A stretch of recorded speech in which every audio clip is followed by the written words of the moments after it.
వాక్యం ఏమని సెలవిస్తుందంటే కీర్తనల గ్రంథము 42వ అధ్యాయము 1-2.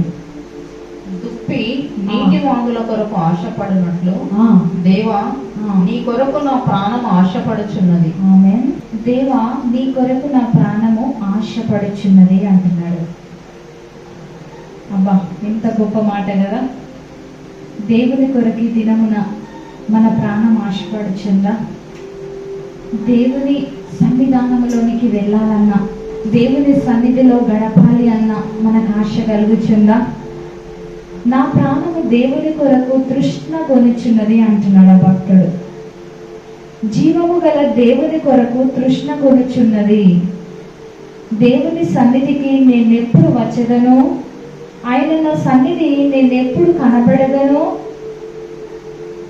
ఆయన సన్నిధానంలోనికి వెళ్ళి నేను ఎప్పుడు కనిపిస్తా, ఆయన మందిరానికి వెళ్ళి నేను ఎప్పుడెప్పుడు కనిపించాలి, ఆదివారం ఎప్పుడెప్పుడు వస్తుంది, ఎప్పుడెప్పుడు జూబకూటములు పెడతారు, ఎప్పుడెప్పుడు ప్రార్థనలు పెడతారు అని ఇలాంటి వాటి మీద మనం ఆశ కలిగి ఉన్నప్పుడు దేవుడు మనల్ని బహుగా బ్లెస్ చేస్తాడు. హల్లెలూయా.